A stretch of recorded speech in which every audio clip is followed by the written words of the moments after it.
दोस्तों, मेरा नाम है अहमद रज़ा। अगर आपने क्लास 10 साइंस में अभी तक कुछ भी नहीं पढ़ा है, तो आप बिल्कुल सही वीडियो पर आए हैं, क्योंकि इन 2 महीनों में हम कंप्लीट करने वाले हैं क्लास 10 फिजिक्स और केमिस्ट्री। तो चलिए बिना देरी करिए शुरू करते हैं। क्लास 10 फिजिक्स में सबसे पहला टॉपिक आता है लाइट रिफ्लेक्शन एंड रिफ्रैक्शन, और इस चैप्टर का भी सबसे पहला टॉपिक है लाइट। लाइट क्या है, इसके डेफिनेशन से जान लेते हैं। Light is a form of energy which enables us to see things. Light एक एनर्जी की फॉर्म है जो हमें चीजों को देखने में मदद करती है। अगर लाइट ही नहीं होती तो आप होमवर्क कैसे कर सकते हो? Properties of light. Light is an electromagnetic wave. Light क्या होती है? एक इलेक्ट्रोमैग्नेटिक वेव होती है। अगली प्रॉपर्टी में लाइट की बताने से पहले एक आपको छोटी सी बात बताना चाहूंगा कि लाइट और बच्चों में एक ही चीज कॉमन है, उनकी स्पीड। और स्पीड भी वो वाली जो कि एग्जाम से पिछले दिन बच्चों की होती है, वही स्पीड सेम लाइट की है। तो जान लेते हैं लाइट की स्पीड कितनी होती है। The speed of light in vacuum is 3 × 10⁸ metre per second. अगर आप इस स्पीड को कम समझ रहे हैं तो ये आपकी गलती हो सकती है, क्योंकि ये इतनी ज्यादा स्पीड है कि आप इससे 1 सेकंड में अर्थ के 7 चक्कर काट सकते हैं।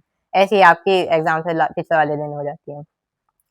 Light travels in a straight line. Light जो है वो हमेशा स्ट्रेट लाइन में ट्रेवल करती है, जो कि आप हमेशा मतलब समझ रहे हो, आप नहीं करते। Light travels fastest in vacuum. Light जो है सबसे ज्यादा फास्ट जो ट्रेवल करती है वो वैक्यूम में करती है, जैसे आप पिछले दिन हो जाते हैं एग्जाम के। Light is not visible to us but it help us to see objects. ठीक है, लाइट जो है वो हमें चीजों को देखने में मदद करती है, लेकिन खुद नहीं दिखाई देती, जैसे आपकी अकल। Light also shows the phenomena of reflection, refraction, diffraction, interference and polarisation. मैं बता दूं कि इस चैप्टर में हमें सिर्फ रिफ्लेक्शन और रिफ्रैक्शन पढ़ना है, डिफ्रैक्शन, इंटरफेरेंस। चलिए नेक्स्ट टॉपिक की तरफ चलते हैं, जिसका नाम है ऑप्टिकल मीडियम। इसकी डेफिनेशन से शुरू करते हैं। The medium in which light travels is called the optical medium. एक ऐसा मीडियम जिसमें लाइट एक पॉइंट से दूसरे पॉइंट तक ट्रेवल करती है, उसे क्या बोलते हैं? Optical medium. ये 3 टाइप्स का होता है। नंबर 1 ट्रांसपेरेंट, नंबर 2 ट्रांसलूसेंट, और नंबर 3 ओपेक। आप इनका बिहेवियर ऐसा समझ सकते हैं जैसे कि 3 बच्चे हैं, एक टॉपर है, एक एवरेज है और एक बैक बेंचर है। ठीक है, टॉपर बच्चा क्या करता है? सबसे ज्यादा वो नॉलेज गेन करता है। एवरेज बच्चा इतनी नॉलेज गेन नहीं कर पाता, और बैक बेंचर का तो आपको पता ही होगा। तो सबसे पहले transparent medium. A medium that allows light to pass through it easily is called transparent. ठीक है, एक ऐसा मीडियम जिसमें लाइट आसानी से पास हो सके, उसे क्या बोलते हैं? Transparent medium. इसके कुछ एग्जांपल्स भी होते हैं, जैसे कि प्योर वाटर और एक गिलास। चलिए दूसरे मीडियम को जान लेते हैं। Translucent. A medium through which light propagates partially is called translucent. बता दूं, अगर आपके छोटे बहन भाई हैं तो आपके साथ कभी ना कभी पार्शियलिटी हुई होगी, और ये वाली पार्शियलिटी थोड़ी सी चेंज है। इसमें लाइट को थोड़ा सा धीरे धीरे, ऐसे समझिए कि जितनी अच्छी तरीके से ट्रांसपेरेंट मीडियम में लाइट ट्रेवल करती है, उतने अच्छे तरीके से ट्रांसलूसेंट मीडियम में लाइट ट्रेवल नहीं करती। इसके कुछ एग्जाम्पल्स है, जैसे ऑयल सोप पेपर और डर्टी वाटर। थर्ड उस पर चलते हैं, ओपेक। एक ऐसा बच्चा जो कि बैक बेंचर होता है, शायद आप भी हो। ठीक है, ये बिल्कुल भी नॉलेज गेन नहीं करता है, ये बहुत शैतान बच्चा है, ये लाइट को पास ही नहीं होने देता है। इसके कुछ एग्जांपल्स हैं, जैसे कि लकड़ी हो गई, वुड, और क्या हो गया, वॉल हो गई। इनमें से लाइट कभी भी पास नहीं होती। तो दोस्तों नेक्स्ट टॉपिक की तरफ चलते हैं, जिसका नाम है लुमिनस बॉडीज। मैं आपको बता दूं, लुमिनस और नॉन लुमिनस बॉडीज पढ़ने से पहले आप ऐसा समझिए कि आपका एक टॉपर दोस्त है और आप एग्जाम हॉल में बैठे हैं, ठीक उसी की सीट के पीछे, और आप उससे चीटिंग करने को बोल रहे हैं। ये टॉपिक अभी समझ में आएगा। A body is said to be luminous if it emit light energy by itself. एक ऐसा ऑब्जेक्ट जो खुद की अपनी लाइट एनर्जी बनाता है, यानी कि एमिट करता है, यानी कि ऐसा ऑब्जेक्ट जिससे लाइट निकलती है, उसे क्या बोलते हैं? Luminous body. ऐसा ही दूसरा ऑब्जेक्ट है, दूसरी बॉडी है non luminous bodies. Non luminous bodies are those that do not produce their own light. ये क्या होती हैं? ऐसी बॉडीज होती हैं जो खुद की लाइट तो एमिट नहीं करती, लेकिन जो लुमिनस बॉडीज होती हैं उनकी लाइट से शाइन करती हैं। यानी आप ऐसा समझ लीजिए कि आप पीछे बैठे हैं अपने टॉपर दोस्त के और आप चीटिंग कर रहे हैं। वैसे आपने करा होगा कभी ऐसा। इनके कुछ एग्जांपल्स है, जैसे कि लुमिनस बॉडीज का एग्जांपल है सन या टॉर्च, और नॉन लुमिनस का बैक बेंचर, जो कि आप हैं, अब नहीं रहेंगे।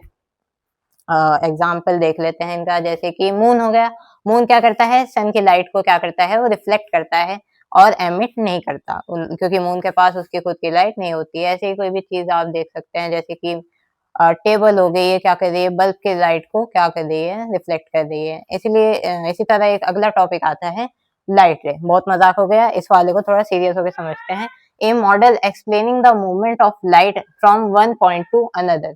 एक ऐसा मॉडल जो लाइट को एक्सप्लेन करता है कि लाइट यहाँ से यहाँ चली गई। सिंपल वर्ड्स में मान लेते हैं कोई पॉइंट है ए और कोई मैंने दूसरा पॉइंट ले लिया बी। ये ए पॉइंट है, ये बी पॉइंट है, और ये एक मॉडल बन गया है कि लाइट इस पॉइंट से इस पॉइंट तक गई है। इसे क्या बोलेंगे हम? लाइट रे। चलिए दोस्तों नेक्स्ट टॉपिक की तरफ चलते हैं जिसका नाम है बीम ऑफ लाइट। चलिए इसके डेफिनेशन से शुरू करते हैं। A group of light rays given out from a source is called a beam of light। ये भी 3 टाइप का होता है। एक ऐसा सोर्स समझ लेते हैं, ये 3 टाइप का होता है। सबसे पहले टाइप में चलते हैं, कन्वर्जेंट बीम ऑफ लाइट। कुछ बच्चे ऐसे होते हैं जो साल की शुरुआत में बिल्कुल नहीं पढ़ते, लेकिन जैसे जैसे एग्जाम का टाइम आ जाता है वो एकदम से पढ़कर टॉप कर देते हैं। यही यही कॉन्सेप्ट से कन्वर्जेंट बीम ऑफ लाइट का है। ये क्या करती है? कन्वर्जेंट बीम ऑफ लाइट, ऐसे मान लीजिए कि लाइट रेज हैं। एक लाइट आई, ये दूसरी लाइट रे है, ये तीसरी है, ये चौथी है, और ये सारी आकर एक पॉइंट पर क्या हो रही हैं? कन्वर्ज कर रही हैं, मिल रही हैं। इसे क्या बोलते हैं? Convergent beam of light. ठीक है। ऐसे ही सेम दूसरा टॉपिक है डाइवर्जेंट बीम ऑफ लाइट। इसकी डेफिनेशन पढ़ लेते हैं। When light rays from a point source of light travel in all direction moving away with time is called DBL। DBL मतलब divergent beam of light। ऐसे समझते हैं। तो कुछ बच्चे ऐसे होते हैं कि साल की शुरुआत में धमाका कर देते हैं, हम तो एग्जाम फोड़ देंगे ये वो, फिर साल का एंड आ जाते हैं और फिर वो पढ़ाई छोड़ देते हैं और फिर उनका हाल क्या होता है आप जानते हैं। तो एक पॉइंट से ऐसा समझ लीजिए कि लाइट इधर गई उधर गई, ये आपने पढ़ाई शुरू करी और आपने यहाँ पे छोड़ दी। अगर अपना हाल आपको डाइवर्जेंट बीम जैसा बनाना है तो फिर वैसे तो हो ही गया है, कन्वर्जेंट बीम जैसा बना लीजिए, फायदा ही रहेगा। फिर चलते हैं पैरेलल बीम ऑफ लाइट। ये लोग बहुत बढ़िया होते हैं। Parallel beam of light, when light rays never meet and are parallel to each other then it is called PBL. PBL मतलब पैरेलल बीम ऑफ लाइट। ऐसे समझिए कि कुछ बच्चे ऐसे होते हैं कि उन्हें मतलब ही नहीं होता, वो पढ़ाई भी नहीं करते लेकिन फिर भी टॉप कर जाते हैं। वो पढ़ते भी नहीं है लेकिन फिर भी टॉप कर जाते हैं, ना साल के एंड में पढ़ते हैं ना साल की शुरुआत में। उनका कुछ अलग ही औदा होता है। तो इसका डायग्राम हम कुछ इस तरीके से बना लेंगे। ये रे लाइट, ये पैरेलल, ये इसके पैरेलल, और ये हो गया आपका पैरेलल बीम ऑफ लाइट। ये हो गया डाइवर्जेंट बीम ऑफ लाइट, और ये हो गया कन्वर्जेंट बीम ऑफ लाइट। ठीक है। तो चलिए दोस्तों क्लास 10 फिजिक्स का सबसे मोस्ट वांटेड टॉपिक पढ़ते हैं जिसका नाम है रिफ्लेक्शन ऑफ लाइट। ये बहुत ज्यादा इंपॉर्टेंट टॉपिक है, इसे पढ़ते हैं। The phenomena of bouncing back of light in the same medium after striking the surface is called reflection of light. ठीक है। इसे हम समझते हैं डायग्राम के थ्रू। ये क्या है? हमारी एक रिफ्लेक्टिंग सरफेस है और मैंने इस पे क्या कर दी? पॉलिश कर दी। आप इसे ऐसा समझ सकते हैं जैसे कोई शीशा है। ठीक है। ये क्या हो गई? हमारी एक रिफ्लेक्टिंग सरफेस। ठीक है। कभी आपने क्रिकेट खेला होगा तो आपने ये देखा होगा, तो आपने देखा होगा कि बॉलर बॉल फेंकता है और वो पिच से बाउंस होकर बैट्समैन के पास जाती है, यानी बॉल ऐसे आई और ऐसे चली गई। सेम लाइट ऐसे करती है। ये लाइट यहाँ इस पॉइंट पर आई, ये सीधी आएगी बिल्कुल, और फिर इस पॉइंट से इस पॉइंट पर चली गई। ये जो लाइट इधर आई थी इसे क्या बोलते हैं? Incident ray of light. ठीक है। और जो लाइट रे आकर टकरा कर वापस चली गई उसे क्या बोलते हैं? Reflected ray. ठीक है। और ये जो बीच में आप देख रहे हैं बिल्कुल एक स्ट्रेट लाइन है, इसे क्या बोलते हैं हम? नॉर्मल। ठीक है। और इसमें सबसे इम्पोर्टेंट चीज आती है, दो एंगल्स आते हैं, इंसिडेंट रे और नॉर्मल के बीच जो एंगल बनता है उसे बोलते हैं एंगल आई, और इसे बोलते हैं एंगल आर। एंगल आई का मतलब है यहाँ पर एंगल ऑफ इंसिडेंस, और एंगल आर का मतलब है यहाँ पर एंगल ऑफ रिफ्लेक्शन। ठीक है। और जिस पॉइंट पर रिफ्लेक्शन मतलब ये रे टकरा कर वापस चली जाती है और आप देख रहे हैं कि नॉर्मल और इंसिडेंट रे और रिफ्लेक्टेड रे एक ही पॉइंट पर टच कर रहे हैं, इसे क्या बोलते हैं हम? Point of incidence. ठीक है, ऐसे समझिए लाइट दे आई, टकरा कर वापस चली गई। एक बॉलर ने पिच पे बॉल फेंकी और बॉल टकरा कर बैट्समैन के पास चली गई। आपको उम्मीद है आपको ये समझ में आया हो कि the phenomenon of bouncing back of light in the same direction, same medium after striking the surface is called reflection of light. यानी एक लाइट रे आती है, रिफ्लेक्टिंग सरफेस से टकराती है और वापस चली जाती है। इस फिनोमेना को क्या बोलते हैं हम? Reflection of light. चलिए नेक्स्ट टॉपिक की तरफ चलते हैं, जिसका नाम है रूल्स ऑफ रिफ्लेक्शन। सबसे पहला रूल है angle of incidence angle of reflection के इक्वल होता है। मान लीजिए हमारा यहाँ पे रिफ्लेक्शन हो रहा है, ये लाइट आई और ये लाइट चली गई, तो ये वाला एंगल एंगल ऑफ इंसिडेंस था और ये एंगल एंगल ऑफ रिफ्लेक्शन था। ठीक, तो यहाँ पे एंगल आई एंगल आर के बराबर होता है, ये पहला रूल था। ठीक है, incident ray, normal and reflected ray all lie in the same plane. इसका क्या मतलब है? इसमें बच्चे सबसे ज्यादा कंफ्यूज होते हैं। मान लीजिए कि ये इंसिडेंट रे आई और ये चली गई और यहाँ पे नॉर्मल होगा कहीं ना कहीं। ठीक है, ये इंसिडेंट रे आई, ये चली गई और ये नॉर्मल है, ये एंगल आई है, ये एंगल आर है। ये एक सीधे प्लेन में होते हैं। ठीक है, ऐसे समझिए अगर मान लीजिए एक फ्लैट प्लेन है, यहाँ पे लाइट आई और यहाँ से वापस चली गई, तो नॉर्मल कुछ इस तरीके से होगा यहाँ पे, समझ रहे हैं? यानी कि ये एक ही फ्लैट सरफेस होती, लाइट आई तो ऐसे नहीं जाएगी कि लाइट आ गई पीछे को चली गई, ऐसे आई ऐसे नहीं जाएगी, ऐसे आई तो ऐसे ही जाएगी और नॉर्मल भी उसी सीध में होगा। ठीक है, चलिए नेक्स्ट टॉपिक की तरफ चलते हैं, जिसका नाम है टाइप्स ऑफ रिफ्लेक्शन। ये दो टाइप का होता है, रेगुलर और रेगुलर। रेगुलर पढ़ लेते हैं। When beam of parallel light rays is incident on a smooth and plane surface the reflected rays will also be parallel. इसका क्या मतलब है? मान लीजिए मेरे पास एक पॉलिश्ड प्लेन सरफेस है, ये मैंने इसे पॉलिश कर दी। ठीक है, तो ये लाइट रे ऐसे आई, इसके पैरेलल दूसरी लाइट रे आई और इसी के पैरेलल तीसरी लाइट रे आई। ठीक है, अब ये पैरेलल आई थी, ये पैरेलल ही चली जाएंगी, ये ऐसे गई, ये ऐसे गई और ये ऐसे गई। ठीक है, ये हो गया हमारा रेगुलर रिफ्लेक्शन। ऐसा समझ लीजिए एक ऐसा बच्चा जो बहुत ज्यादा डिसिप्लिन में रहता है, बहुत अच्छी खासी पढ़ाई करता है, टॉप कर जाता है, ऐसा कोई नहीं होता, वो ये है काल्पनिक। फिर आ जाते हैं इरेगुलर रिफ्लेक्शन पर। ये होता है रफ सरफेस, होता नहीं है एक सीधा रास्ता, एक गड्ढों वाला रास्ता, बिल्कुल वैसे ही ये लाइट आई, इस पे लाइट पैरेलल आएगी लेकिन टकरा के इधर उधर या इधर कहीं पर भी चली जाएगी, इससे फर्क नहीं पड़ेगा। हमारे सिलेबस में सिर्फ रेगुलर है, टाइप्स ऑफ रिफ्लेक्शन का पता होना जरूरी है। चलिए दोस्तों नेक्स्ट टॉपिक की तरफ चलते हैं, जिसका नाम important definition related to the phenomena of reflection. ठीक है, रिफ्लेक्टिंग सरफेस सबसे पहले डेफिनेशन है, any surface that can send back the rays of light falling on into the same medium. हो, ये क्या है? ये मैंने एक सरफेस ली फ्लैट और उसे पॉलिश कर दिया, इस पर रिफ्लेक्शन होगा, एक लाइट आएगी और एक टकरा कर वापस चली जाएगी। ठीक है, तो ऐसी सरफेस जिस पर इंसिडेंट रे आकर टकराती है उसे क्या बोलते हैं? Reflecting surface. उसके बाद आता है इंसिडेंट रे ऑफ लाइट। ये क्या है? The ray of light that strikes the mirror. ठीक है, एक लाइट रे है जो कहाँ पर आती है? मिरर पर या फिर रिफ्लेक्टिंग सरफेस पर आकर टकराती है। जो लाइट रे रिफ्लेक्टिंग सरफेस की तरफ आती है उसे क्या बोलते हैं हम? Incident ray. ठीक है, फिर आती है reflected ray of light, the ray of light leaving the mirror. ये रे आई टकरा के ये वापस चली गई, जो वापस गई उसे क्या बोलेंगे हम? Reflected ray of light. फिर आ जाता है हमारा चौथी definition, normal. The normal is a line that is drawn perpendicular to the point of incident. ये इंसिडेंट रे है, ये रिफ्लेक्टेड रे है, इनके बिल्कुल बीच में मैंने एक परपेंडिकुलर ड्रॉ कर दिया, इसे क्या बोलेंगे हम? नॉर्मल। ठीक है, फिर आता है point of incidence, the point eight which light strikes the surface. एक ऐसा पॉइंट होता है रिफ्लेक्टिंग सरफेस पर जिसमें क्या है, इंसिडेंट रे और नॉर्मल और रिफ्लेक्टेड रे क्या करती हैं? मिलती हैं, उसी को क्या बोलते हैं हम? Point of incident. ठीक है। Angle of incidence, the angle between the incident ray and the normal.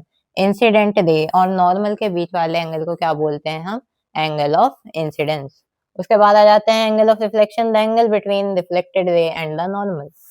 Normal और रिफ्लेक्टेड रे के बीच के एंगल को हम बोलते हैं एंगल ऑफ रिफ्लेक्शन। फिर दोस्तों नेक्स्ट टॉपिक की तरफ चलते हैं जिसका नाम है mirror. A shiny polished object which reflect most of the rays of light falling upon it।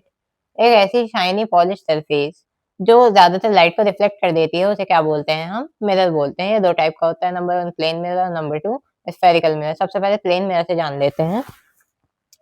A mirror having a flat surface is called plane mirror। ठीक है, तो इसके डायग्राम से जान लेते हैं। सबसे पहले मैंने एक प्लेन मिरर बना दिया और मैंने इसे पॉलिश कर दिया।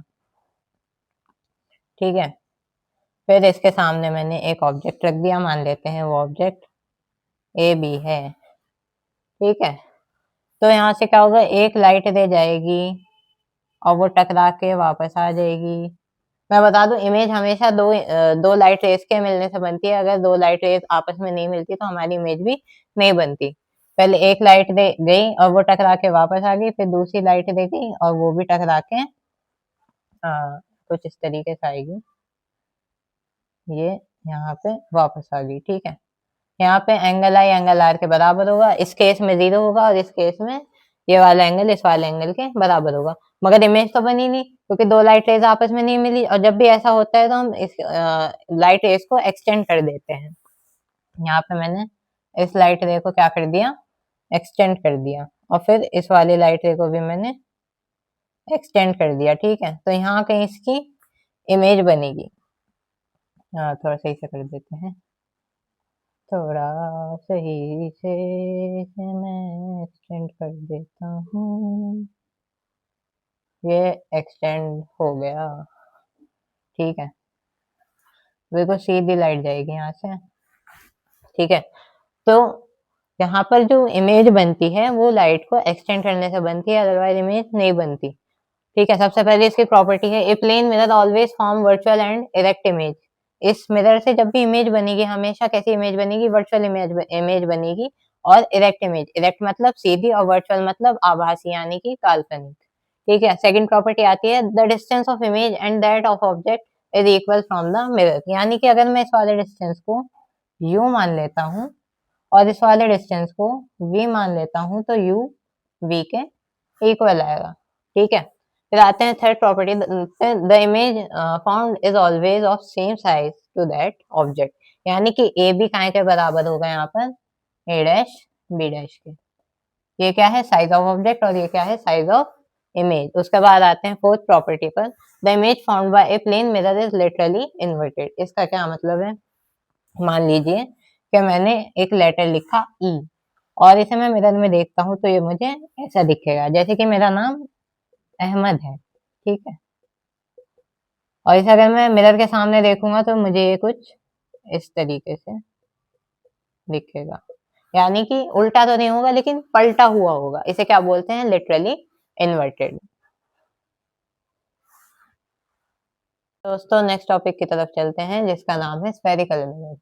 Mirror having curved reflecting surface is called spherical mirror. A mirror is a part of sphere. मैंने क्या करा, यहाँ पे एक स्फेयर बना दिया। ठीक है, और मैंने उसे ऐसे काट दिया। मेरे पास ये जो ये आर्क है, क्या हो गया हमारा स्फेरिकल मिरर। ठीक है, मिरर ये वाला मिरर भी दो टाइप का होता है, कॉनकेव मिरर और convex mirror. Spherical mirror with reflecting surface curved inverts is called concave mirror. एक ऐसा मिरर जो कि ऐसे समझिए कि गुफा है, कोई गुफा, और गुफा भी ऐसी है जिसका रास्ता बाईं तरफ से है, यानी कि ऐसा। इस मिरर को क्या बोलेंगे हम, कॉनकेव मिरर। फिर आता है convex mirror. Spherical mirror with reflecting surface curved outwards is called convex mirror. ये वाला मिरर इसका उल्टा होगा लेकिन पॉलिश हम इस पे राइट साइड में ही करेंगे। तो ये वाला मिरर हो गया कॉनकेव और ये वाला मिरर हो गया कॉन्वेक्स। ठीक है, और हमें रास्ता कौन सा लेना है, बाएं से दाएं। चलिए दोस्तों नेक्स्ट टॉपिक की तरफ चलते हैं जिसका नाम है some important definition related to spherical mirror. सबसे पहली डेफिनेशन आती है यहाँ पर एपर्चर, ये मैं इन 6 के बाद में पढ़ाऊंगा। उसके बाद आ जाते हैं सेंटर ऑफ कर्वेचर। मान लीजिए कि मैंने एक सर्कल बनाया, जाहिर सी बात है इसका एक सेंटर भी होगा, रेडियस भी होगी, और मैंने यहाँ से एक मिरर काट लिया। ये वाला मिरर कौन सा होगा? कॉनकेव। ठीक है, इसे मैंने क्या कर दिया, थोड़ा सा बड़ा करके पॉलिश कर दिया। ठीक है, यहाँ पर अब देखिए, जिस सेंटर से मैंने आर्क लगाया, ये सर्कल बनाया, उसे क्या बोलेंगे हम? Centre of curvature. इसे सी से लिखते हैं। फिर आ जाते हैं थर्ड डेफिनेशन पर, pole the centre point of the reflecting surface. Reflecting surface है, इसका बिल्कुल सेंटर पॉइंट क्या हो गया? ये हमारा पोल हो गया।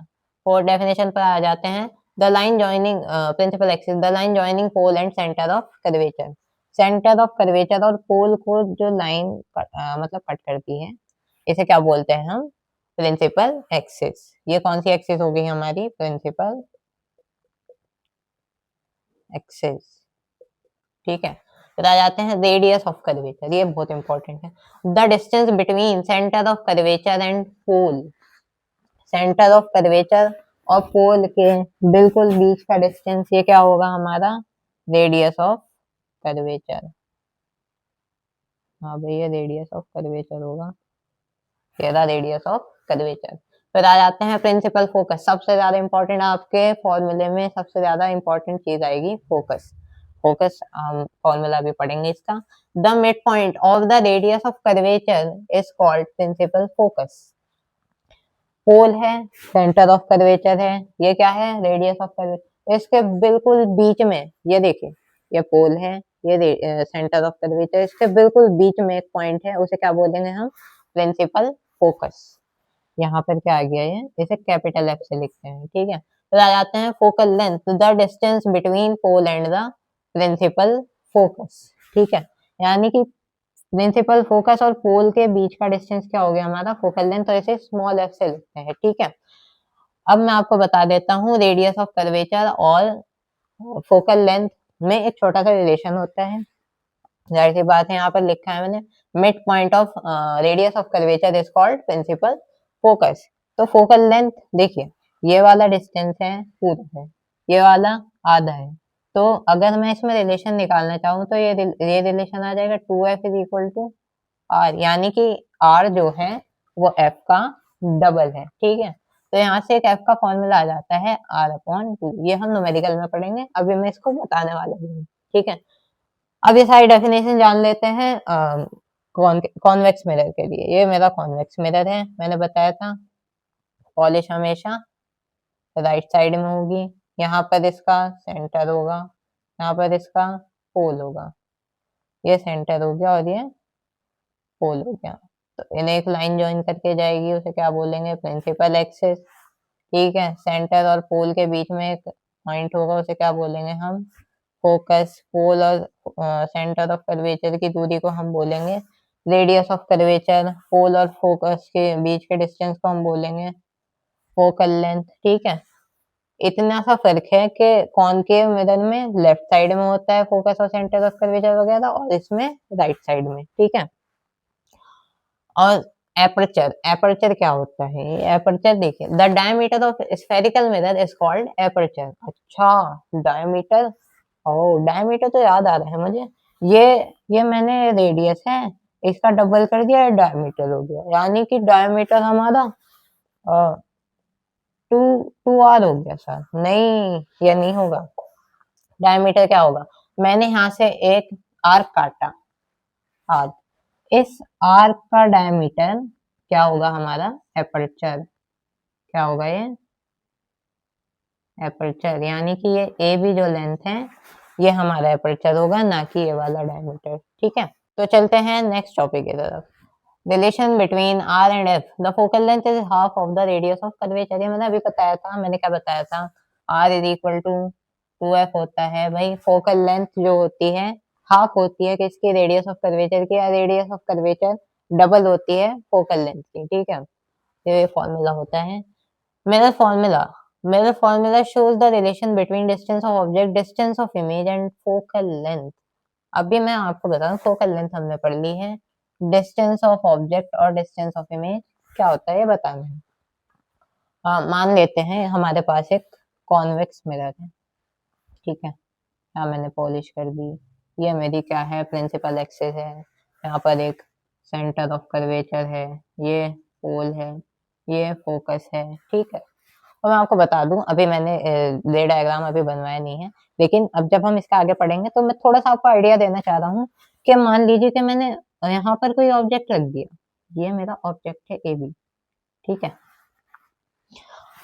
तो यहाँ से यहाँ तक के डिस्टेंस को बोलेंगे यू। यू क्या है भाई, यू क्या है, यू है डिस्टेंस ऑफ ऑब्जेक्ट, क्या बोलेंगे, डिस्टेंस ऑफ ऑब्जेक्ट, ठीक है। और मान लेते हैं कि मेरी यहाँ पर कोई इमेज बन रही है, इमेज छोटी बनती है हमेशा कॉन्वेक्स मिरर में, तो मैंने इसे थोड़ा सा छोटा ले लिया, तो यहाँ से यहाँ तक की जो दूरी है यानी कि डिस्टेंस है उसे मैंने v बोल दिया। v क्या है यहाँ पर, v है डिस्टेंस ऑफ इमेज, ठीक है। ये मैं रफ आइडिया दे रहा हूँ, इसके बाद ये डायग्राम हम पढ़ने वाले हैं, ठीक है। तो मिरर फॉर्मूला क्या करता है, शो करता है रिलेशन किसके बीच में, डिस्टेंस ऑफ ऑब्जेक्ट और डिस्टेंस ऑफ इमेज और फोकल लेंथ के बीच में, ठीक है। तो 1/f कहाँ के इक्वल होता है, 1/v प्लस 1/u के। ये फॉर्मूला बहुत इंपॉर्टेंट है, आप इसे याद कर लेंगे, इसके बिना कोई न्यूमेरिकल नहीं होगा आसानी से, ठीक है। फिर आ जाते हैं लीनियर मैग्निफिकेशन, ये क्या है, the ratio of the height of image to the height of object, ठीक। आपने टेलीस्कोप देखा होगा, टेलीस्कोप में क्या करते हैं, हम आंख में लगाते हैं, आसमान की तरफ देखेंगे, तो भाई क्या होता है, वहां पे चांद तारे क्या हो जाते हैं, बड़े हो जाते हैं, क्या हो जाते हैं, वो मैग्नीफाई हो जाते हैं। मैग्नीफाई मतलब इमेज बड़ी बन गई, तो जरूरी नहीं कि हर बार इमेज बड़ी बने, छोटी भी बन सकती है।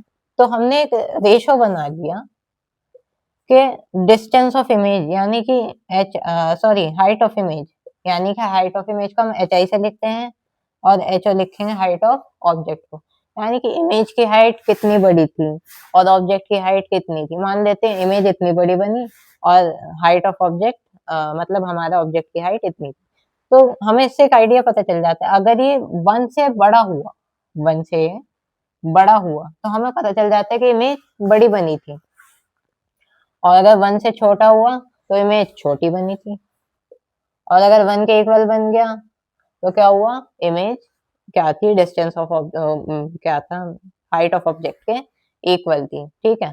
फिर आ जाते हैं linear magnification is also equal to the ratio of image distance to the object distance with negative sign. ये बहुत इंपॉर्टेंट है, मैं बता दूं, ये -v/u आप कहेंगे कहाँ से आया ये आप आगे पढ़ेंगे, लेकिन 10th क्लास में इसका डेरिवेशन नहीं। चलिए दोस्तों नेक्स्ट टॉपिक को शुरू करते हैं, जिसका नाम है rules of formation of image by spherical mirrors, ठीक है। सबसे पहला रूल है, a ray parallel to principal axis after reflection will pass through the principal focus in case of concave mirror. क्या करेंगे भाई, एक मैंने यहाँ पे छोटा सा कॉनकेव मिरर बना लिया, छोटा नहीं है बहुत बड़ा है, असली वाले से भी छोटा होता है, ये इसका पोल होगा और ये इसका सेंटर ऑफ कर्वेचर होगा, प्रिंसिपल एक्सिस इनसे पास करके जाएगी और बिल्कुल बीच में क्या होगा, यहाँ पे फोकस होगा, क्या होगा, फोकस।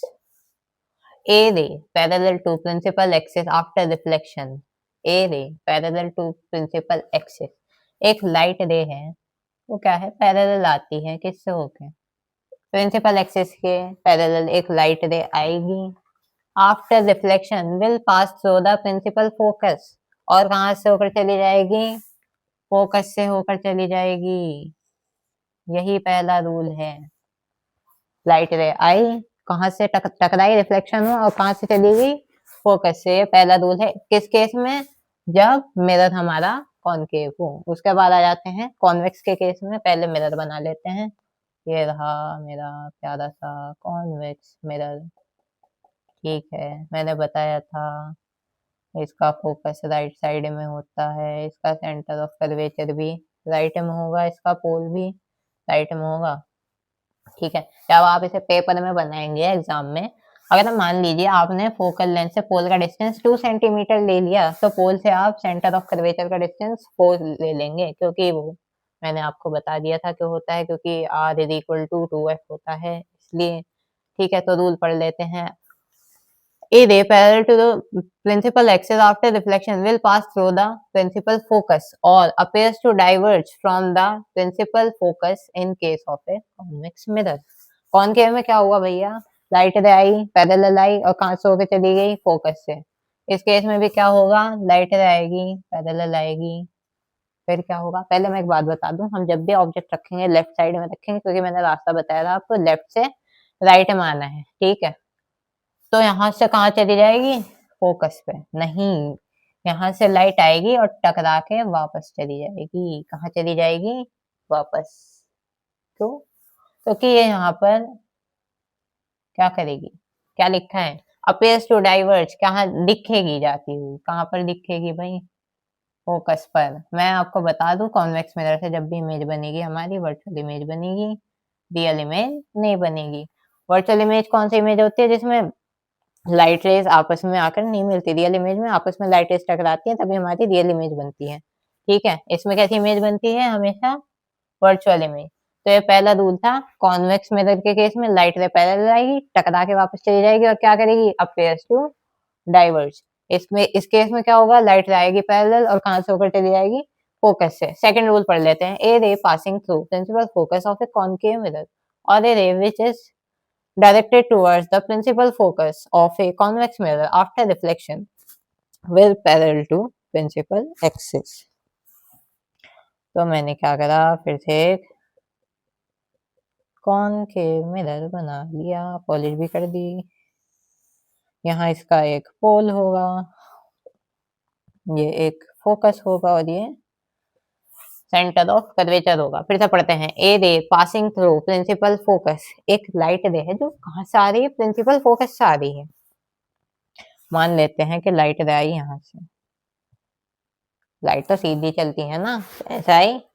फिर क्या होगा, principal focus of a concave mirror और a ray which is directed towards the principal focus, ये कॉन्वेक्स का केस है। आफ्टर रिफ्लेक्शन, भाई लाइट रे टकराई, क्या होगा, रिफ्लेक्शन होगा। Reflection will parallel to principal axis, क्या हो जाएगी, लाइट रे पैरेलल हो जाएगी किसके, प्रिंसिपल एक्सिस के, ठीक है। ये दूसरा रूल था किस केस का, कॉनकेव मिरर का। इसी तरह सेकंड केस में आ जाते हैं हम कॉन्वेक्स में। ये मैंने क्या कर दी, पॉलिश कर दी, क्या कर दी, पॉलिश। फिर यहाँ आ गए हम, फोकस, सेंटर ऑफ कर्वेचर दिए, पोल। फिर से लाइट रे क्या होगी, अब की बार क्या करिए, ए रे पासिंग थ्रू, अब यहाँ से पढ़ते हैं, a ray passing through focus of a concave mirror, यहाँ से पढ़ते हैं। A ray which is directed towards the principal focus, एक लाइट रे है,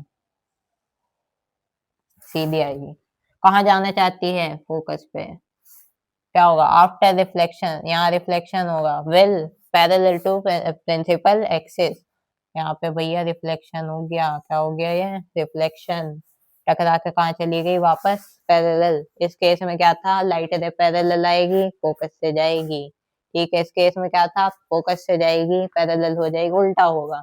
इससे इसमें भी सेम ही है, ठीक है। तो ज्यादा चक्कर में पड़ना नहीं, इजी समझ लेना है आराम से। आइए थर्ड रूल देख लेते हैं। Ray passing through centre of curvature of a concave mirror और directed in the direction of centre of curvature of a convex mirror after reflection, ray reflected back along same path. इसका क्या मतलब है भाई, बताते हैं। पहले मैंने क्या करा, एक थोड़ा अजीब सा बन गया है। ये मेरा एक कॉनकेव मिरर है, कैसा मिरर है, कॉनकेव, ठीक है। यहाँ पे एक पोल होगा, यहाँ पे एक फोकस होगा, यहाँ पे एक सेंटर ऑफ कर्वेचर होगा। तो क्या कह रहे हैं, ray passing through centre of curvature, रे अब के बाद कहाँ से जा रही है, सेंटर ऑफ कर्वेचर से ऑफ ए कॉनकेव मिरर और directed in the direction of centre of curvature of a convex mirror after reflection, ray reflected back along same path. भैया यहाँ से एक लाइट रह गई, टकरा के क्या हुई, सेंटर ऑफ कर्वेचर से गई, इसका रिफ्लेक्शन होगा, रिफ्लेक्शन होगा तो टकरा के उसी डायरेक्शन में वापस चले जाएंगे। ठीक है, जैसा है वैसे चलेगा। सेम होगा हमारा इसमें कॉन्वेक्स में, यहाँ पे क्या होगा, इसका एक फोकस होगा, यहाँ पे इसका पोल होगा, यहाँ पे एक सेंटर ऑफ कर्वेचर होगा। ठीक है, क्या होगा, एक लाइट रे आएगी, कहाँ जाना चाहेगी वो, मैंने बताया था, यहाँ पे टकरा के वापस चली जाएगी, लेकिन क्या होगा यहाँ पे, अपेयर्स टू डाइवर्ज, क्या करेगी, अपेयर्स टू डाइवर्ज, यानी कि ये लाइट रे आई यहाँ पे, ऐसा आई, रिफ्लेक्शन हुआ और कहाँ चली गई है, वापस। सेम इस केस में आई, टकराई, वापस चली गई, आई, टकराई और वापस चली गई। फोर्थ और लास्ट रूल पढ़ लेते हैं। The incident and reflected rays make equal angles with principal axis. ठीक है, मैंने यहाँ पे एक क्या बना लिया, कॉनकेव मिरर, और इसे भी पॉलिश कर दिया। ये P है, ये C है और ये F है। The incident and reflected rays make equal angles with principal axis. ये प्रिंसिपल एक्सिस है। लाइट रे आई कहाँ पर, अब की बार पोल पर, कहाँ पर आई, पोल पर। तो जिस एंगल से आई वापस उसी एंगल से क्या हो जाएगी है, चली जाएगी। ठीक है, जैसे आई वैसे चली गई, इसमें भी जैसे आई वैसे चली गई। इसका और पढ़ लेते हैं। कॉन्वेक्स मिरर है, ये मैंने बना लिया, अब की बार थोड़ा बड़ा बन गया है। ये इसकी प्रिंसिपल एक्सिस है, ये पोल है, ये फोकस है और ये सेंटर ऑफ कर्वेचर। ये पोल में अब की बार इधर बना देता हूँ। लाइट आएगी कहाँ पर, पोल पर, इसने इतना एंगल बनाया उतना ही वापस जाते हुए बनाएगी, ये रहा। यानी कि ये अगर आई है तो ये आर है, angle I equal angle R होगा। रिफ्लेक्शन में भी हमने पढ़ा था, ये अगर आई है, ये आर है, तो एंगल आई कहाँ के इक्वल होगा, एंगल आर के। चलिए दोस्तों, चैप्टर की जान की तरफ चलते हैं, जिसका नाम है image formation through concave mirror. ठीक है, या फिर बाय भी लगा सकते हैं। मैं आपको बता दूं, अगर मैं यहाँ पे एक छोटा सा प्यारा सा कॉनकेव मिरर बना दूं तो उसमें 6 कंडीशन बैठ जाएंगे। एक पोल है, एक फोकस है और एक सेंटर ऑफ कर्वेचर है। सबसे पहली कंडीशन होती है हमारी इंफिनिटी पर। ठीक है, दूसरी कंडीशन होती है इंफिनिटी और सेंटर ऑफ कर्वेचर के बीच में। तीसरी कंडीशन हो जाएगी यहाँ पर सेंटर ऑफ कर्वेचर पर। चौथी हो जाएगी सेंटर ऑफ कर्वेचर और फोकस के बीच में। पांचवा फोकस पे, और छठा फोकस और पोल के बीच में। बस आपको कॉनकेव मिरर में इतना ही समझना है। तो सबसे पहले हम इंफिनिटी पर इमेज बनाकर आपको दिखाएंगे।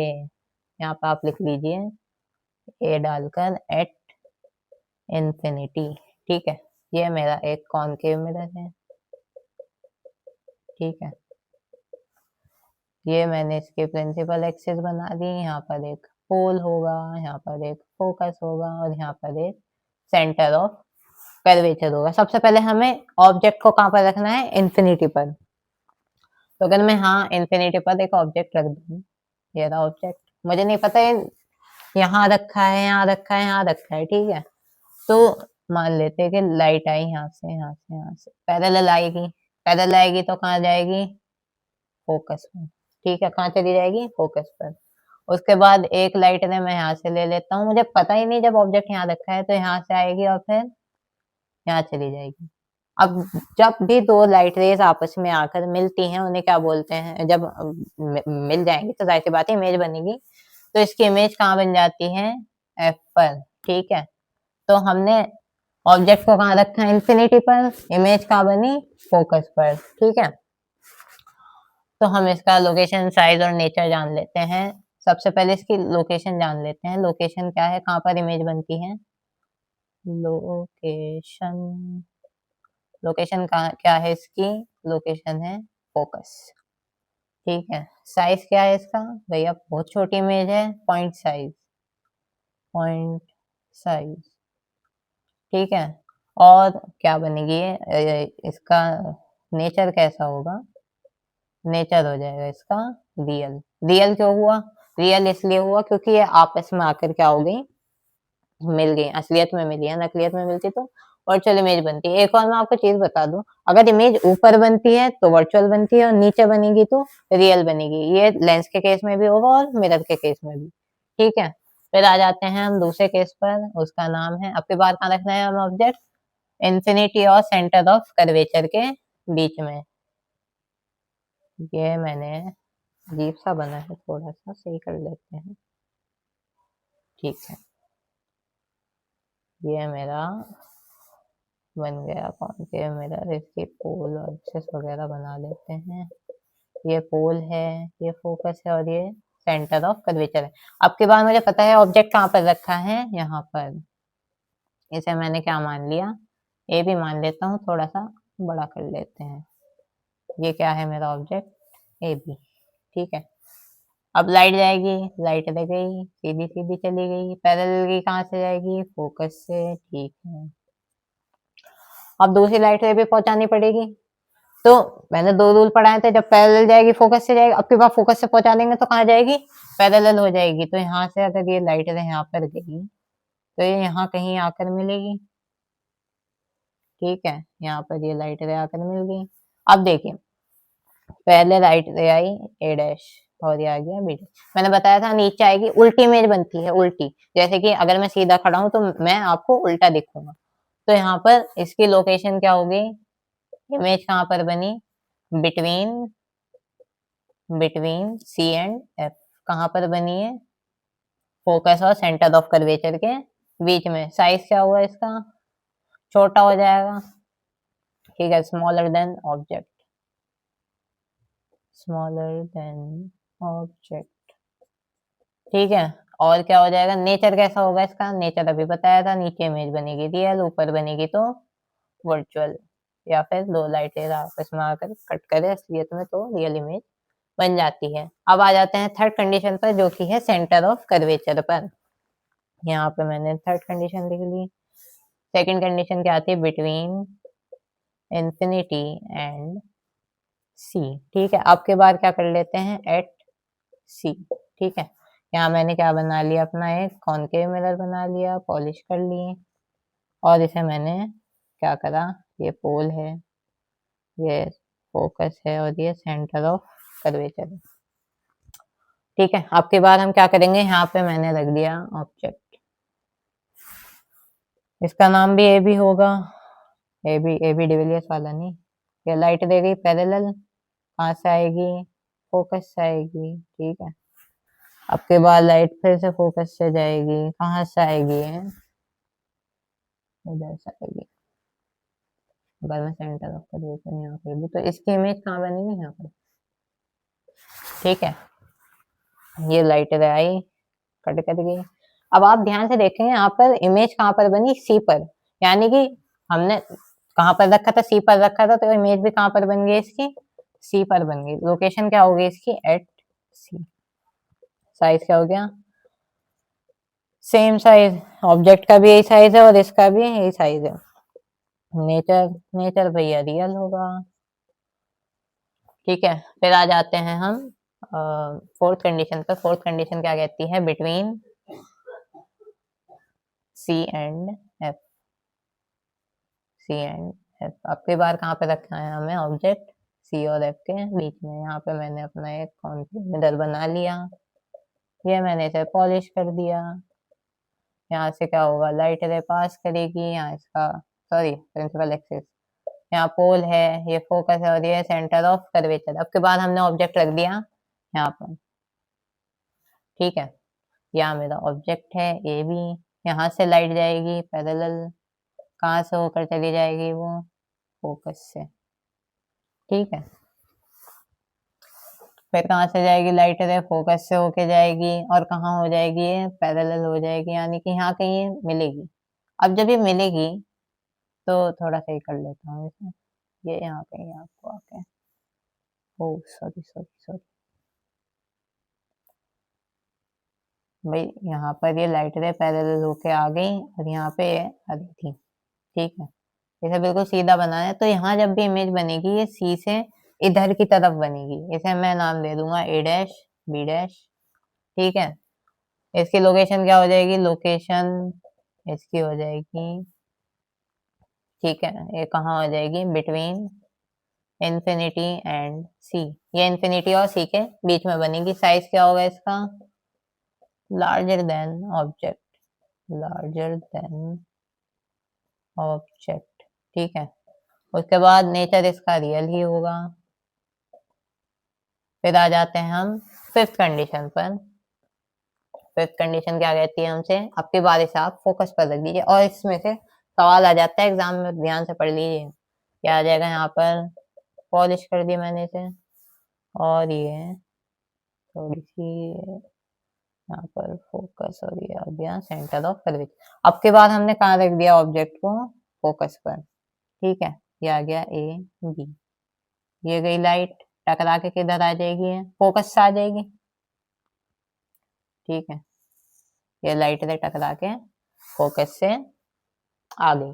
अब हम यहाँ पर चाहो तो तीसरा रूल लगाते, चाहो तो चौथा। जब भी लाइट रे सेंटर ऑफ कर्वेचर से जाएगी तो भाई जाहिर सी बात है, अगर लाइट रे यहाँ सेंटर ऑफ कर्वेचर से जाएगी तो सीधी सीधी होके चली जाएगी ना, जाहिर सी बात है। अगर हम मान ले एक लाइट रे सेंटर ऑफ कर्वेचर से चली गई, या फिर अगर मैं मान लूं कि एक लाइट रे पोल से गई, तो जिस एंगल से वो आई थी आप उसी एंगल से नाप के इसे बना देना, और देखना कि ये लाइट रे क्या हो जाएंगी आपस में, पैरेलल क्या हो जाएंगी, पैरेलल हो जाएंगी। यहाँ थोड़ी सी टेढ़ी होगी, ये यहाँ पर आकर पैरेलल हो जाएंगी, ठीक है।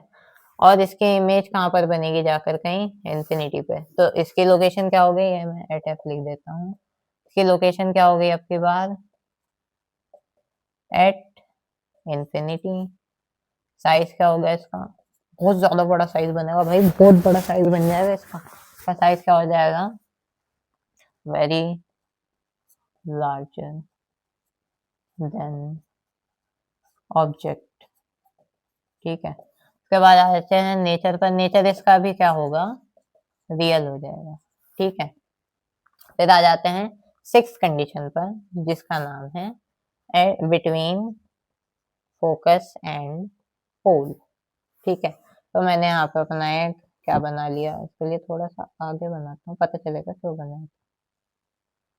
यहाँ पे मैंने इसे पॉलिश कर दिया, ठीक है। यहाँ से एक प्रिंसिपल एक्सिस चली गई, ये क्या है हमारा पोल है, ये फोकस है, और ये सेंटर ऑफ कर्वेचर है। अब की बार मैंने क्या करा, ये ऑब्जेक्ट यहाँ पर रख दिया, तो लाइट रे गई, लाइट रे कहाँ जाएगी अब की बार लाइट रे के पास जगह है जाने की या नहीं है, देख लेते हैं भाई। लाइट रह गई तो क्या अपने आप को पार करके चली जाएगी, और नहीं जाएगी, तो यहाँ पर हम कौन सा रूल लगाएंगे, फोर्थ रूल लगा देंगे कि लाइट रे जिस एंगल से गई थी उसी एंगल से क्या हो जाएगी, है वापस आ जाएगी, ये वाला और ये वाला एंगल बराबर हो जाएगा, ठीक है। अब की बार क्या करेंगे, इसे हम सी से भेज देंगे, कहाँ से भेज देंगे, सी से। ये लाइट रह गई हमारी, ये सीधी सीधी चली गई। अब इमेज तो बन नहीं रही, जब इमेज नहीं बनती थी तो क्या करते थे, एक्सटेंड कर देते थे। इसे भी मैंने क्या कर दिया, एक्सटेंड कर दिया, और इसे भी एक्सटेंड कर दिया। अब आप देखेंगे कि यहाँ पर इसकी कहीं बड़ी इमेज बनी, ज्यादा बड़ी नहीं लेकिन बड़ी इमेज बनी। ये बन गया हमारा A B, A dash B dash, ठीक है। अगर आप इसमें लोकेशन देखें, लोकेशन क्या हो जाएगी इसकी, आफ्टर पी, ठीक है। साइज क्या हो जाएगा, लार्जर देन ऑब्जेक्ट, ठीक है। लेकिन इसका जो नेचर हो जाएगा आपके बाद, नेचर नेचर इसका हो जाएगा वर्चुअल। उम्मीद है समझ में आ रहा होगा। यहाँ पे क्या हुआ, एक लाइट रह गई, अब अपने आप को वो पार नहीं कर सकती तो फोकस से कैसे जाएगी, इसलिए मैंने उसे उसी एंगल से वापस भेज दिया, फोर्थ रूल लग गया। और यहाँ पर ये लाइट सी से पास हुई, सी से ऐसे पास होगी, ऐसे नहीं होगी। जब इमेज नहीं बनती थी तो क्या कर देते, लाइट रेस को एक्सटेंड कर देते थे, ठीक है। तो इसी के साथ साथ थोड़ा सा साइन कन्वेंशन भी जान लेते हैं। जैसे कि आपको पता है आपके पास कार्टेशियन प्लेन होता है, ये आपकी एक्स एक्सिस होती है, ये आपकी वाई एक्सिस होती है। इधर की डायरेक्शन में हम एक्स एक्सिस को पॉजिटिव लेते हैं, इधर की डायरेक्शन में एक्स एक्सिस को निगेटिव लेते हैं। तो सबसे पहले फोकल लेंथ पर आ जाते हैं। फोकल लेंथ अगर हम देखें तो हर बार इधर ही आएगी, यानी कि फोकल लेंथ जब भी हम कॉनकेव मिरर की लेंगे वो निगेटिव होगी। कैसी होगी? निगेटिव। अगर इस केस में मैं देखूं फोकल लेंथ कैसी है? निगेटिव। इस केस में भी फोकल लेंथ निगेटिव, इस केस में भी फोकल लेंथ निगेटिव, इस केस में भी फोकल लेंथ निगेटिव, इस केस में भी फोकल लेंथ निगेटिव। यानी कि दुनिया में कभी भी आपको सवाल करना पड़े फोकल लेंथ में तो आप हमेशा निगेटिव लेंगे। उसके बाद आ जाते हैं डिस्टेंस ऑफ ऑब्जेक्ट पर, यानी कि यू। हमने यहाँ पर इस पॉइंट पर ऑब्जेक्ट रखा, वो भी किधर है? लेफ्ट साइड में, तो हम इसे भी कैसा लेंगे? निगेटिव। यहाँ पर भी यू निगेटिव, यहाँ पर भी यू निगेटिव, यहाँ पर भी यू तो हमेशा ही आपको निगेटिव लेना है, कभी भी ये पॉजिटिव नहीं हो सकता। फोकल लेंथ पॉजिटिव हो जाती है, ठीक है। वी पर आ जाते हैं। अगर आप पहली कंडीशन में देखें तो वी भी किधर बना है? लेफ्ट साइड में, यानी कि वी भी हमारा क्या हो गया? निगेटिव। यहाँ पर देखें इधर भी वी इधर ही है, यानी कि ये भी निगेटिव। इमेज इधर ही तो बननी है। यहाँ पर भी देखें इमेज इधर बनी लेफ्ट साइड में तो वी निगेटिव। अगर इधर देखेंगे इधर भी वी निगेटिव, अगर इधर देखेंगे इधर भी वी निगेटिव, लेकिन इधर इमेज हमारी राइट हैंड साइड में बन गई तो हमारा वी कैसा हो जाएगा? ये पॉजिटिव, ठीक है। रेडियस ऑफ कर्वेचर भी निगेटिव होगी, जाहिर सी बात है, जब फोकल लेंथ निगेटिव है तो रेडियस ऑफ कर्वेचर भी निगेटिव। रेडियस ऑफ कर्वेचर भी क्या होगी? निगेटिव। और रेडियस ऑफ कर्वेचर भी क्या होगी? निगेटिव। रेडियस ऑफ कर्वेचर फिर से निगेटिव, रेडियस ऑफ कर्वेचर फिर से निगेटिव, रेडियस ऑफ कर्वेचर फिर से निगेटिव, ठीक है। उसके बाद आ जाते हैं मैग्निफिकेशन। मैग्निफिकेशन में लोगों को काफी ज्यादा कंफ्यूजन होता है। मैं आपको ये भी बताऊंगा ये पॉजिटिव निगेटिव कब होता है, वन कब होगा, वन से बड़ा कब होगा, वन से छोटा कब होगा। अगर आप इस केस में देखें ऑब्जेक्ट बड़ा है, इमेज छोटी है, तो मैग्निफिकेशन क्या होगा? सबसे पहले पॉजिटिव निगेटिव जान लेते हैं। अगर वी निगेटिव है तो मैग्निफिकेशन भी निगेटिव होगा, सिर्फ मिरर में, ठीक है। यहाँ पर वी निगेटिव है तो मैग्निफिकेशन भी निगेटिव निगेटिव है, ठीक है। और मैग्निफिकेशन क्या है? वन से छोटा है। क्यों? क्योंकि भाई ऑब्जेक्ट से छोटी इमेज बननी है। कैसी बननी है? ऑब्जेक्ट इतना बड़ा है, इमेज इतनी सी बनी है, तो मैग्निफिकेशन वन से छोटा हो जाएगा। इसके आगे देख लेते हैं, यहाँ पर एम क्या होगा? निगेटिव होगा, क्योंकि वी निगेटिव है। और एम वन से क्या होगा? छोटा हो जाएगा, क्योंकि भाई ऑब्जेक्ट इतना बड़ा है और इसकी इमेज इतनी सी बननी है। फिर आ जाते हैं सी वाले पर। यहाँ पर देख लेते हैं मैग्निफिकेशन कैसा हो जाएगा इसका? निगेटिव हो जाएगा, क्योंकि लेफ्ट साइड में इमेज बननी है। लेकिन मैग्निफिकेशन कैसा हो जाएगा यहाँ पर? वन के बराबर। क्यों? क्योंकि भाई इतना बड़ा ऑब्जेक्ट, इतनी बड़ी उसकी इमेज। फिर से आ जाते हैं, मैग्निफिकेशन क्या होगा? निगेटिव होगा। मैग्निफिकेशन क्या होगा? वन से अब की बार बड़ा होगा, निगेटिव होगा लेकिन वन से बड़ा हो जाएगा, क्योंकि इतना सा यहाँ पे ऑब्जेक्ट है, इतनी बड़ी यहाँ पर इमेज बननी है, तो मैग्निफिकेशन क्या हो जाएगा? अब की बार वन से बड़ा हो जाएगा, ठीक है। यहाँ पर मैग्निफिकेशन निगेटिव होगा और मैग्निफिकेशन क्या हो जाएगा? यहाँ वन से बड़ा ही हो जाएगा जी। इसका आगे अब की बार मैग्निफिकेशन कैसा हो जाएगा? पॉजिटिव, क्योंकि वी भी यहाँ पर कैसा है? पॉजिटिव। इस केस में देखें मैग्निफिकेशन क्या होगा? वन से बड़ा ही होगा, ठीक है। एक छोटी सी बात मैग्निफिकेशन के बारे में ये भी आती है। मान लेते हैं कि हमारा मैग्निफिकेशन है वन से जीरो। अगर आप ध्यान से देखें, यहाँ पर आप अगर ध्यान से देखें तो हमें सॉरी ये जीरो आ जाएगा और ये वन आ जाएगा। अगर मैं ध्यान से देखूं तो मेरे पास मैग्निफिकेशन इस केस में जीरो से वन के बीच में पॉजिटिव आया ही नहीं है कभी भी। अगर हम यहाँ पे देखें, यहाँ पर देखें तो निगेटिव आएगा। निगेटिव यानी कि इधर की तरफ, ये भी निगेटिव आएगा यानी कि इधर की तरफ। यहाँ पर देखें इधर भी आएगा, इधर की तरफ, इधर आएगा निगेटिव, इधर आएगा निगेटिव।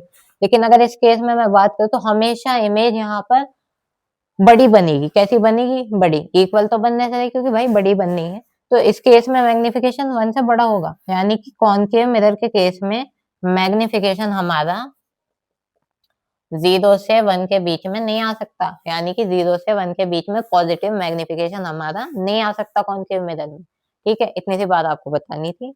अब चलिए चलते हैं नेक्स्ट टॉपिक की तरफ। तो दोस्तों इमेज फॉर्मेशन जान लेते हैं थ्रू कॉन्वेक्स मिरर, ठीक है।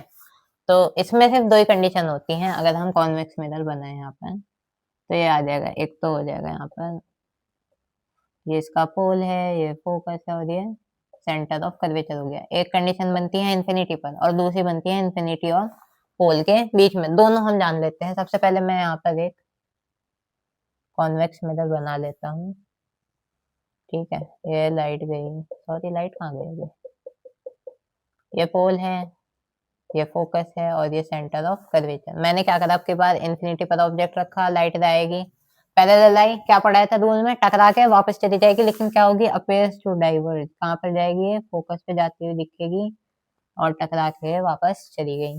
फिर से लाइट पैरेलल आई, यहाँ पर भी क्या हुई, अपेयर्स टू डाइवर्ज, फिर वापस चली गई। ठीक है, तो इसकी लोकेशन पर बात कर लेते हैं हम। लोकेशन क्या है इसकी, इमेज कहाँ पर बनी, एट फोकस,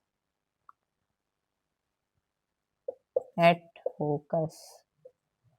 ठीक है, थोड़ा सा आप मैनेज कर लेंगे। उसके बाद आ जाता है यहाँ पर, क्या होता है हमारा साइज, कैसा होगा इसका, साइज हो जाएगा पॉइंट साइज, पॉइंट साइज। ठीक है, उसके बाद आ जाते हैं हम इसकी क्या होता था वो, नेचर पर। नेचर क्या हो जाएगा भाई, नेचर, नेचर अब की बार वर्चुअल होगा। वर्चुअल क्यों? क्योंकि अब की बार लाइट रेज आपस में आकर असलियत में नहीं मिली। ये कैसे मिली हैं, ये अपेयर्स टू डाइवर्ज हुई हैं, यानी कि अब की बार इमेज कैसी बन गई, वर्चुअल।